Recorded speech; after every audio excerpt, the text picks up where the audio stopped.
마가복음입니다. 오늘 마가복음.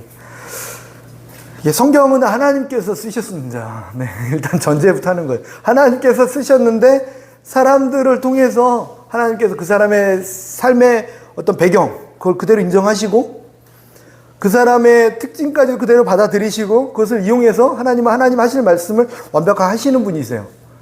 놀라운 분이죠. 그죠? 그 사람의 어떤 배경과 삶을 다 무시한 채 내가 하고자 하는 말을 그냥 써! 이렇게 받아쓰게 하시는 분이 아니라 그 사람의 배경을 그대로 이용하시는 분이세요. 그 첫 번째 나눈 게 마태복음이었어요. 그죠? 마태는 어떤 사람이었다고 가르쳐 드렸죠? 유대인이었다고 그랬어요. 유대인이었는데 그는 세리였다. 유대인이었는데 죄인이었다. 근데 유대인들은 복습이에요. 그죠? 유대인들은 어떤 것을 기다리고 있어요? 메시아를 기다렸어요. 메시아가 오겠다 기다렸어요. 메시아를 좀 쉽게 표현할게요. 메시아가 뭘까? 메시아는 히브리어로 기름을 부은 자, 기름 부음을 받은 자 이런 뜻이에요.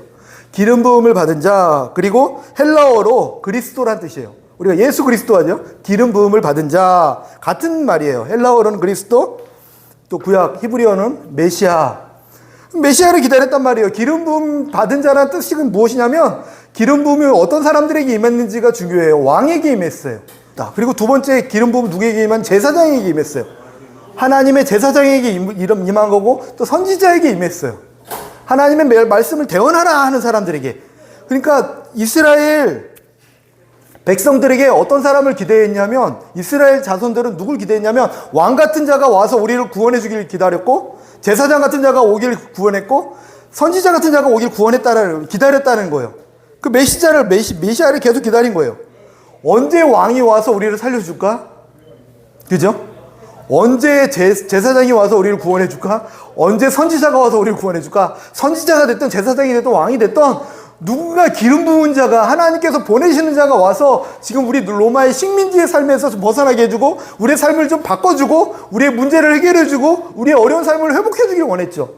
블레셋의 노예로 있었을 때 그죠? 하나님께서 보내준 사람을 통해서 골리앗을 때려잡고 막 이게 블레셋을 무찔러주고 막 이런 일을 기대했던 거예요. 근데 하나님께서는 메시아 기름 부은 자를 다시 말하면 예수님께서는 왕궁에 오셔서 왕으로 오신 것도 아니고 성전으로 오셔서 제사장으로 오신 것도 아니고 선지자처럼 어느 산에서 신비하게 오신 것도 아니고 어떻게 오셨냐면 잘 알지도 못하는 저쪽 한 귀퉁이에서 어린아이로 오셔서 죄인들과 함께 하신 거예요. 그게 마태였어요. 마태는 자신의 삶을 통해서 내가 유대인이고 내가 죄인이었는데 나 같은 사람 만나러 오셨어를 계속 말하고 있는 거예요. 나 같은 사람 만나러 오신 분이 예수님이셨어라고 얘기하는 어떤 이 배경. 마태복음의 핵심은 뭐냐면 예수님 왜 오셨냐라는 것을 의미해요. 왜 오셨냐면 나 같은 사람 만나러 오셨다니까. 그리고 나 같은 사람과 함께 하려고 오셨다고. 너네들이 생각하는 것처럼 왕궁에 오셔서 우리를 뭔가 전쟁을 일으켜서 이런 거 하러 오신 게 아니라 나 같은 사람 구원해 주러 오셨다고. 이것을 마태복음은 자신의 삶을 통해서 얘기하고 있는 거예요. 아시겠죠? 마태복음 이제 기억하면 왜 오셨나? 그래서 마태복음 끝장에 보면 내가 너와 세상 끝날까지 함께 할 것이다. 이러고 끝나요. 그죠? 누가복음은요. 누가는 누군지가 중요해요. 누가는 이방인이었어요. 예수님 제자도 아니었어요. 이방인이면서 의사였다라고 말하는 게 정통적인 어떤 해석이에요. 그죠? 하고 싶은 말이 뭐냐면 유대인들 너네들만 기다리신 분이 아니라 알고 보니까 그분을 누군지도 모르고 기다리지도 않았던 사람들에게까지 임하신 분이었어. 대상이 누구냐를 말하고 싶은 게 누가였어요. 온 세상, 온 우주에 있는 모든 사람들을 위한 복음이고 온 세상을 위한 메시아였다는 것을 말하고 싶었던 거죠. 그래서 누가복음에 보면 계속 뭐 돌아온 탕자 얘기도 나오고 삭개오 얘기도 나오고 계속 이방인들을 구원하는 장면이 계속 나와요. 그 족보도 막 보여주면서 아브라함의 족보, 다윗의 족보, 믿음의 족보, 그리고 왕의 족보 이것을 마태복음에 보여준다면 누가복음에서 그런 거 안 보여주고 쭉 올라가요. 올라가서 하나님 아니냐. 하나님으로부터 노아로부터 우리가 다 후손 아니냐. 이렇게 얘기하는 거예요. 뭐냐면 온 세상에 있는 모든 사람을 위한 하나님이다. 온 열방을 위한 하나님이다. 복음은 나만을 위한 복음이 아니라 온 열방을 위한 복음인 거죠. 저기 있는 중국인, 저기 있는 아랍인, 남미인 모든 사람을 위한 복음이에요. 우리도 이방인이었지만 어느새 우리가 예수님 믿은 다음에 나는 이방인이 아닌 것처럼 우리는 살아가는데 그게 아니라 우리를 넘어서 모든 열방의 사람들이 다 구원받기를 원하시는 하나님의 마음이 있다. 그것을 전하는 게 누가복음이라는 거예요. 왔다 간 경찰들까지도 주님은요 구원받기를 원하신다라는 거예요. 모르죠. 왔다가 오 여기 오니까 갑자기 성령의 감동이 있었네. 예수님 믿어야겠다. 이러고 갈 수는 있는 거예요. 하나님 그걸 원하신다는 거예요. 그게 누가복음에서 하시고자 했던 얘기예요. 대상이 누구냐? 온 열방이다. 그럼 오늘 마가복음이에요. 마가복음 뭐냐 하는 거죠. 이 일을 위해서 예수님께서 감당하신 일이 무엇인가를 기록하고 있는 게 마가복음의 핵심이에요. 우리와 함께 하기 위해서 예수님은 무슨 일을 하셨지? 그 온 열방을 위해서 예수님은 무엇을 하셨지?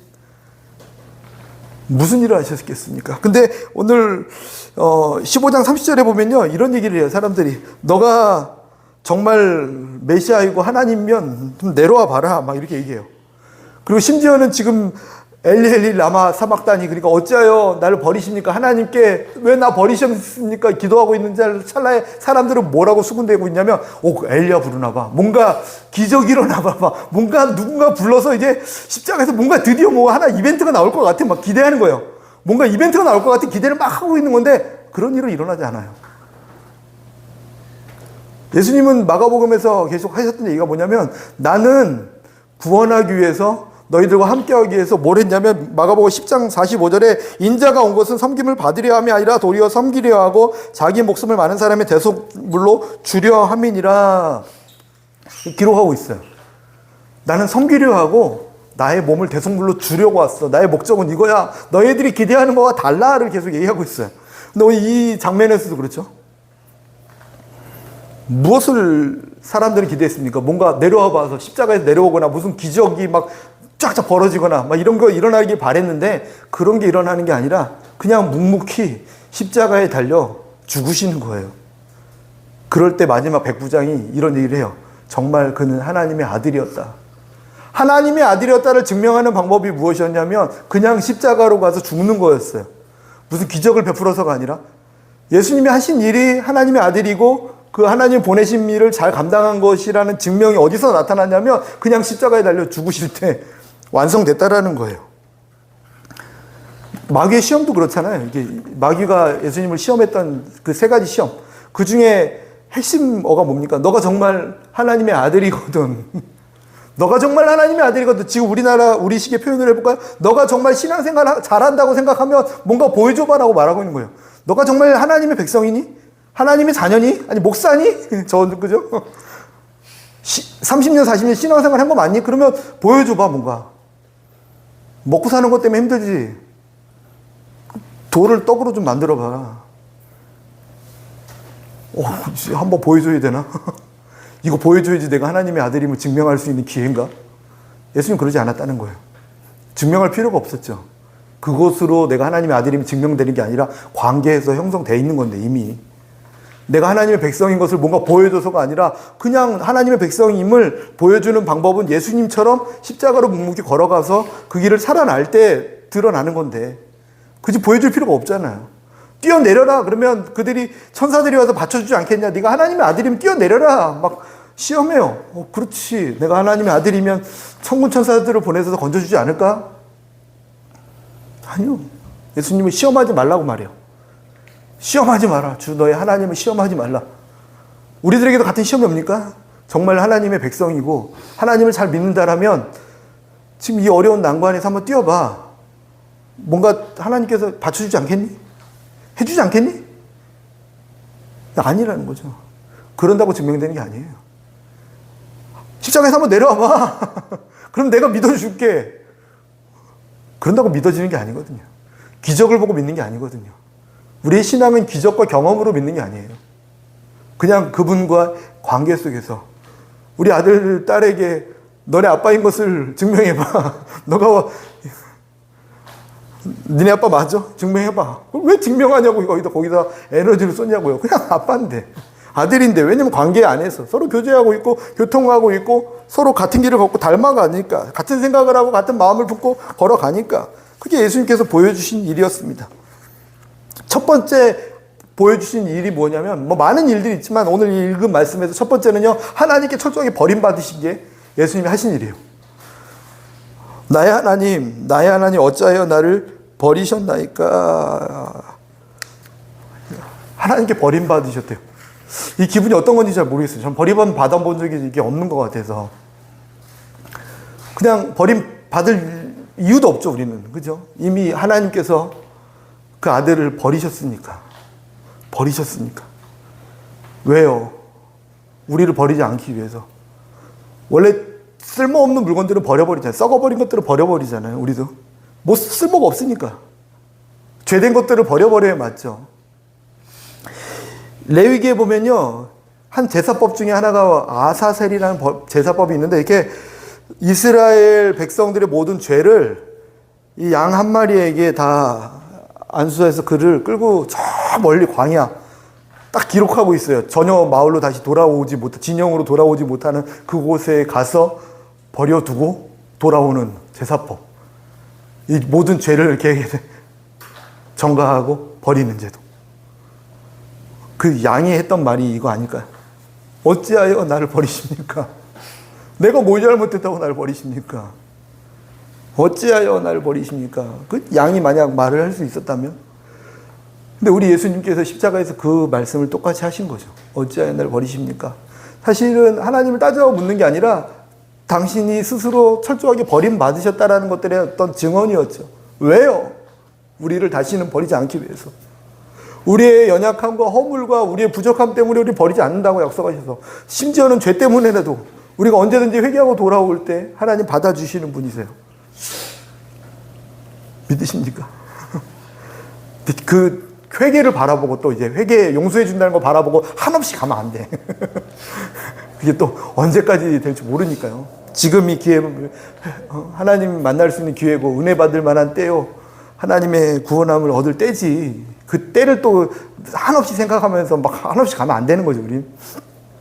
근데 중요한 건 우리를 다시 버리지 않기 위해서 주님은 버림받으신 줄 믿습니다. 어떤 십자가에서 내려와서 기적을 베푼 게 아니라 마가복음의 핵심 그대로라면 무슨 일을 하셨냐? 하나님께 버림받으셨습니다. 철저하게. 히브리서 13장 5절 말씀에 이렇게 기록하고 있습니다. 돈을 사랑하지 말고 있는 바를 족한 줄로 알라. 그가 친히 말씀하시기를 내가 결코 너희를 버리지 아니하고 너희를 떠나지 아니하리라 하셨느니라. 아멘. 이 약속에 대한 하나님의 행함이었어요.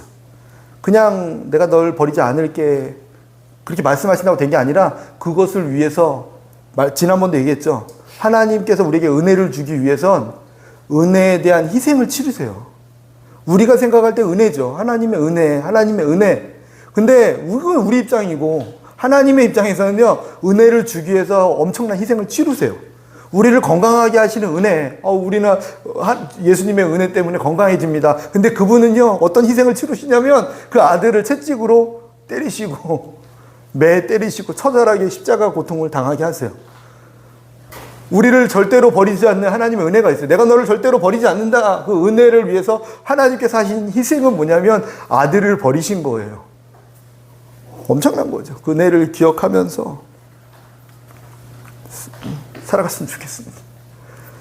두 번째로는요, 37절에 보니까 예수님께서 크게 소리 지르시고 숨지셨다 기록하고 있어요. 그 말씀과 이어서 38절에 이에 성소 휘장이 위로부터 아래까지 찢어져 둘이 되니라. 성소가 찢어졌다. 예수님의 죽음이, 호흡이 멈춤이 같이 동시다발적으로 일어나요. 그 휘장은 이제 성소와 지성소에 막혀있던 커튼이라는 건 다 아시죠? 성소는 사람이 최대한 갈 수 있는 곳이요. 사람이 최대한 갈 수 있는 곳은 성소. 하나님께서 최대한 나오실 수 있는 곳이 지성소. 하나님은 지성소 밖으로 나오실 수가 없어요. 나오면 인간이 다 죽어버리니까. 그러니까 어떻게 보면 사람만이 하나님께 못 간 게 아니라 하나님도 우리에게 못 오신 거였어요. 하나님이 우리에게 오고 싶어도 못 오시는 그 가로막힘, 우리도 하나님께 가고 싶은데 가지 못하는 그 가로막힘, 이 답답함을 아십니까?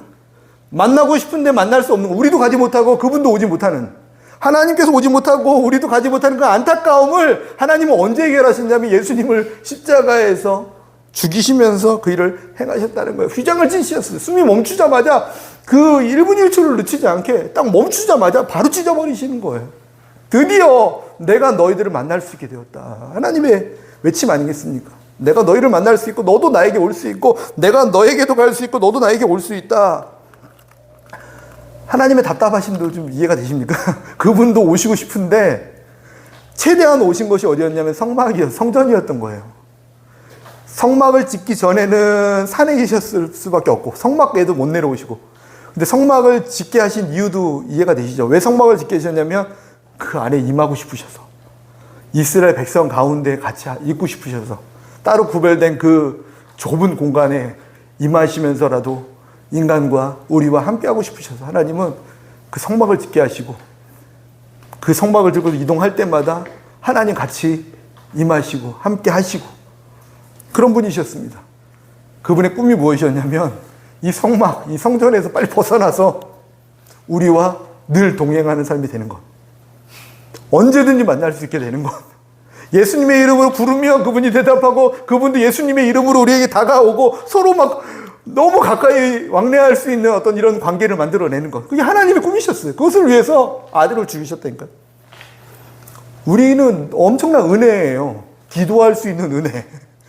야, 하루에 1시간 기도하는 게 막 육을 치면서 하는 게 아니라 너무 놀라운 은혜인 거죠. 어느 신이 감히 내 이름을 함부로 부르게 돼.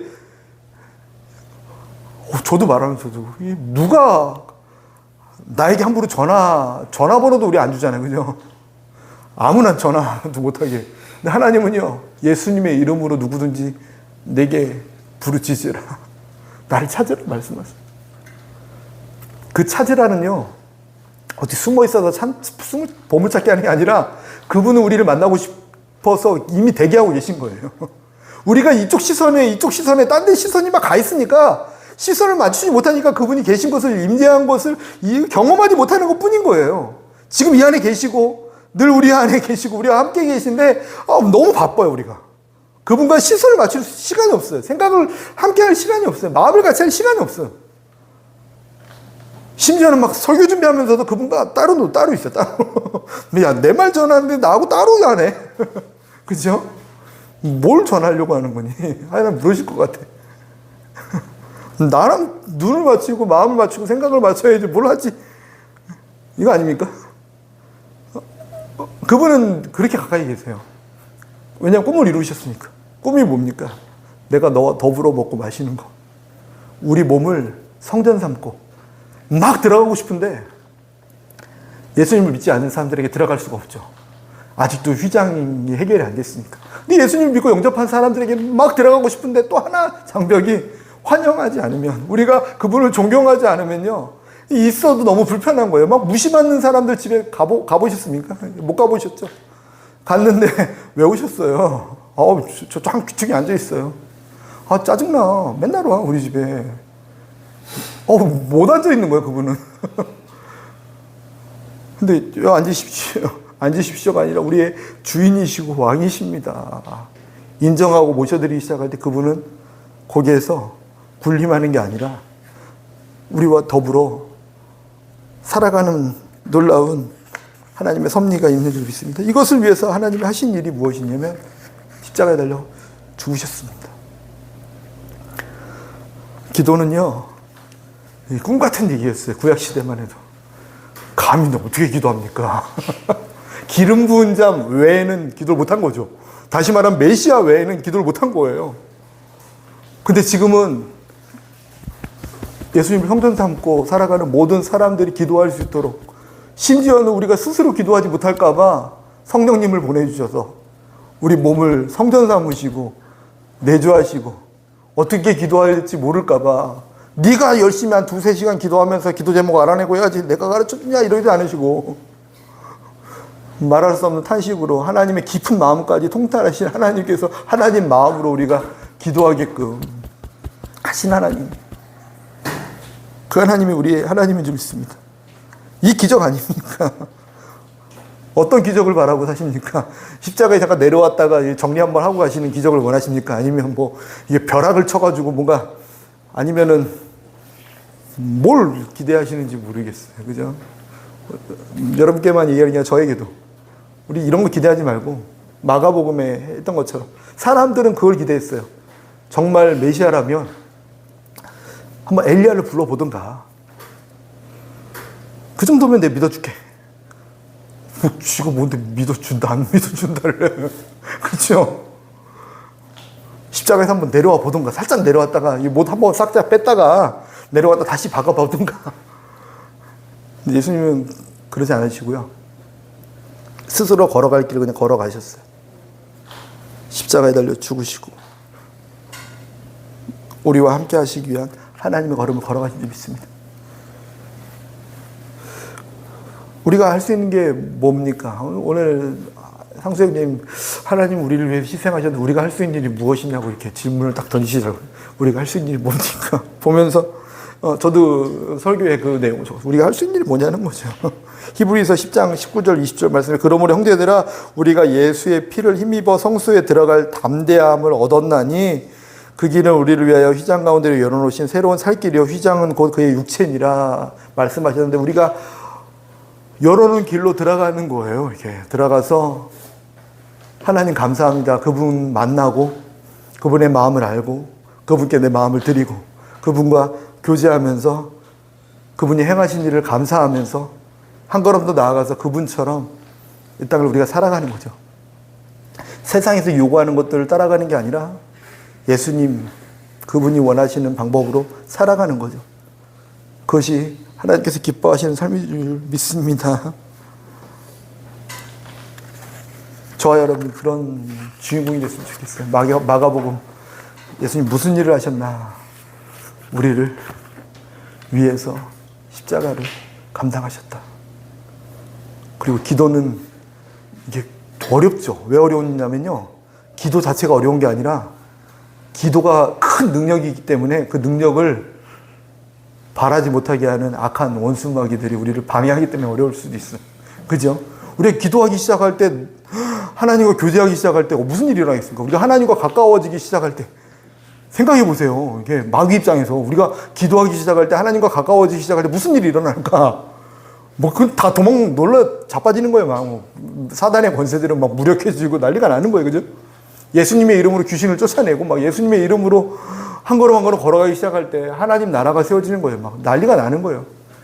그러면 가장 먼저 그들이 가로막는 게 뭐냐면 우리의 건강을 해치는 거, 우리의 뭐 물질을 뺏는 거, 이런 차원이 아니고 기도하지 못하게 하는 게 그들의, 하나님을 만나지 못하게 하는 게 그들의, 또 하나님과 가까워지지 못하도록 만드는 게 그들의 전략 아니겠습니까? 이 시대에 가장 안타까운 게 뭡니까? 이게 너무 바쁘죠. 너무 바빠서 정신 못 차리겠어요. 뭐가 이렇게 바빠요. 근데 바쁠 필요가 없거든요. 사실은 하나님 만나는데 바빠야죠. 그리고 주님 인도하시는 걸음 따라 살아가야죠. 왜 바빠요? 뭐 때문에 바쁜지 모르겠어요. 왜 바빠요? 정작 하나님 만나는 시간은 다 잃어버리고 그러면 결국 속는 거죠. 하나님 만나는 시간을 어떤 하나님의 일이라는 어떤 합리화된 어떤 시스템 안에 빼앗기고 있는 거죠. 빼앗기고 있는 거죠. 가장 쉬운 예로 설교 준비한다라고 하나님 말씀 전한다고 하면서 정작 하나님을 안 만나면 다 뺏기고 있는 거고, 주님을 만나고 주님을 모셔드렸으면 좋겠습니다. 하나님 살아계셔요. 하나님은 이전에 있었던 어떤 역사의 주인공이고 우리가 닮고 싶은 무슨 위인전 같은 분이 아니라 그냥 살아계신 분이에요.